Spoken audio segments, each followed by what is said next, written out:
So I go to the NYU Chaplain Circle once a month.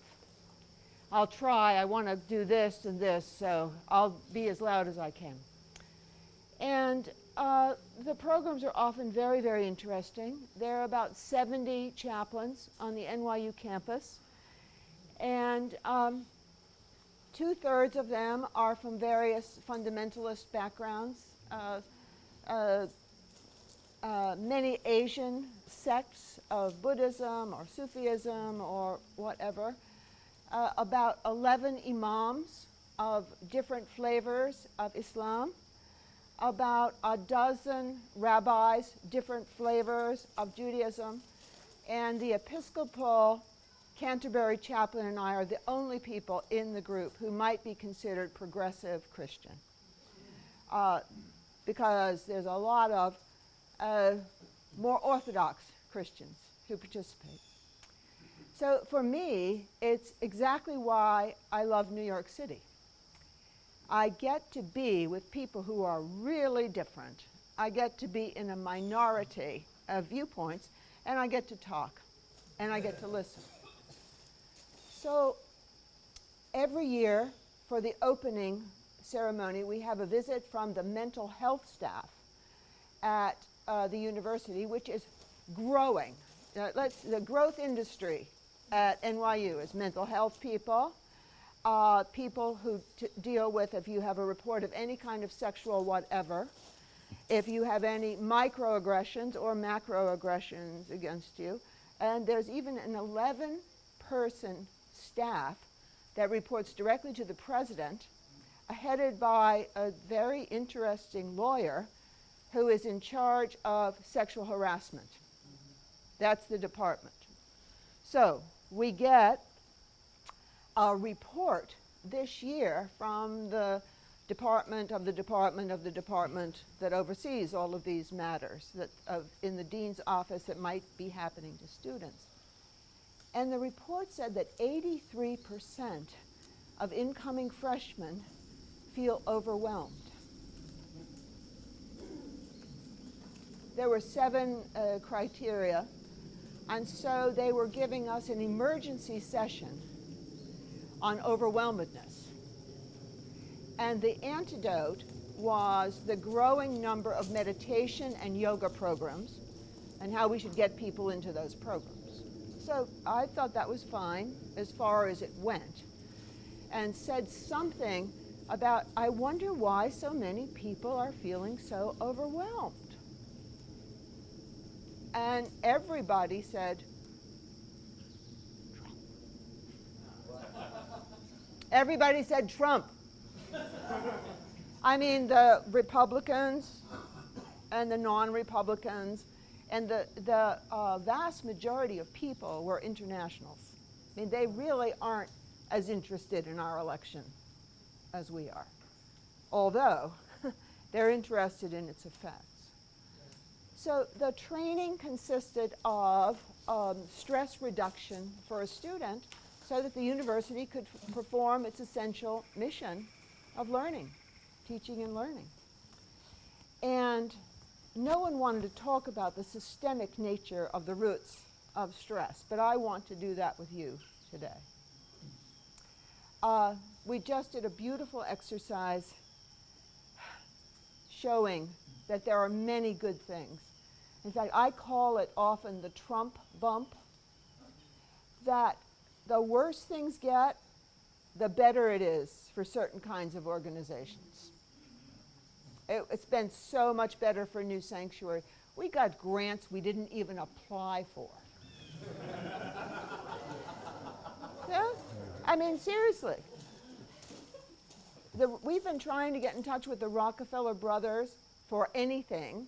Former really good friends of Judson for a decade, and they walked in with $75,000 and said, do something with it. I mean, that happened. So the Trump bump has to do with increased participation, increased spiritual awareness. Oh my God, I'm feeling overwhelmed. Hello. It also has to do with, how can I say it, a kind of clarity about the nature of trouble. So Serene Jones called a meeting this week, a back-to-school meeting for downtown clergy, and about 30 of us gathered at First Presbyterian. And she said, so what's it like since Trump?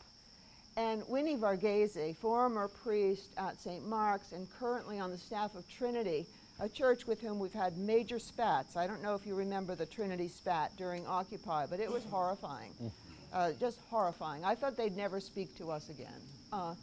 And I blame Michael Ellick for that, 100%. But that's the only thing I'm willing to be public in blaming him about. So anyway, Winnie's on the staff of Trinity, and she said, what is remarkable about being at Trinity right now is I no longer have to tell people things are rough. There's a complete clarity around a president who says people should grab pussies, well, you know, the litany. I'm not going to do the litany, but it's broken through to the people at Trinity. So I'm going to declare that this great clarity about trouble is good for our team. It's very good for our team, and we need to stick to that clarity. So as delighted as I am with this exercise about the good that comes out of the bad, I don't want to ignore how bad it is.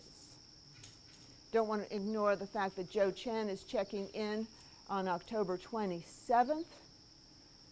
3 children, a wife, a mother-in-law, 2 businesses. He needs letters. 75 employees left China because of the one-child rule. And Jean Montreville, who we think that's going to be all right too. But the idea that we have to think about decent people being deported from our country at all doesn't mean that all the good things you just said aren't true. They're true, but they're not true enough. So I wanted to add one thing. I don't know if you've had a chance to examine this table. Apparently, thank you people who got here early. It wasn't here when we got here. And I don't know how you're supposed to worship without a focus. You know, just something. But look what Bart did.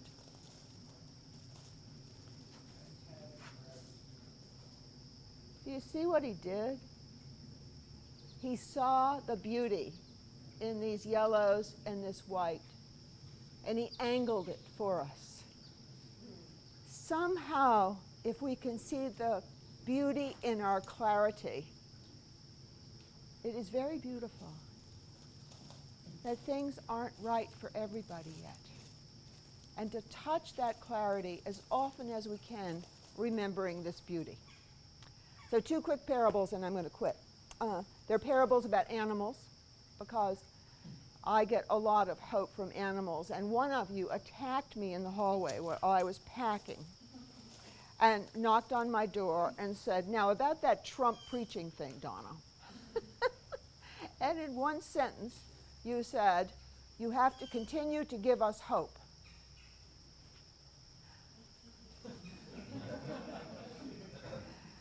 Could somebody find some more hope so we could give it to each other? Because the way this works is we're going to give each other hope. So 2 parables about animals. One, I decided it was a good time to wash the tablecloths that we use for the community ministry table. Every year, about this time. And you know, people eat on those tablecloths all the time. You know what it looks like in the garden room. And they're kind of ratty tablecloths, but they could be washed more than once a year. But anyway, I decided I was going to wash them on behalf of the new season. And so they're all stacked up in a kind of bucket like this. And I picked up the first one, and I saw this thing run out of it. And then I picked up the other one, and all of a sudden there were over a dozen baby mice jumping out of the community ministry tablecloths. And I thought, oh shit. And I kept going, and there were more mice. that we had an infestation of baby mice in the community ministry tablecloths. And as Miles Goff always says, ministry around here is picking up glitter and mouse poop while getting the table set up. So I dealt with the mice. They scattered. They're in everybody's office. Ha ha, Molly. They're everywhere. They're in all of your offices, and I got them out of the garden room. And shook out the blankets and shook out the mice poop and cleaned up some of it, because that's an endless job. It's not going to happen. But the parable is, they were really smart mice. Really smart mice. They knew where to get something to eat and where to nest. I say we got to make sure we know how to get something to eat and where to nest. Parable 2. We have a bunch of chickens upstate. We have, I got to get the paper because I don't remember. We have 10 buff Orpingtons, 10 chickens total, half buff Orpingtons, half barred rocks, and 2 Americana, which are a kind of Araquana. They lay those beautiful blue eggs, the color that, was it Eileen Fisher or Martha Stewart stole for sheets for Target. And so they were laying okay until about the 1st of August. And by the way, we bought all hens, and one of them turned into a rooster. Right on.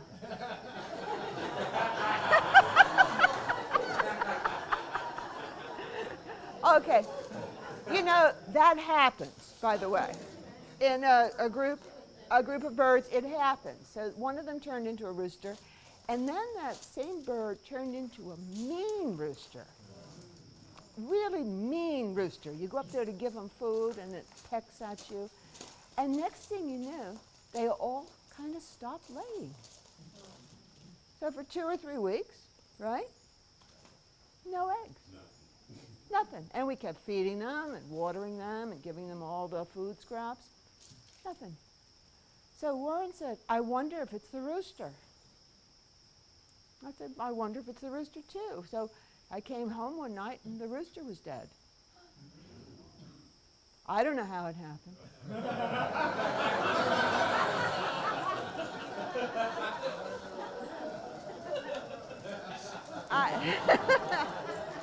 So I personally practice active nonviolence.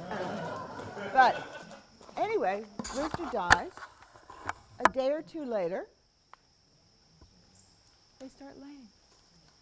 We had 35 eggs last week. Beautiful eggs. Parable. Well, I wonder what you think it means.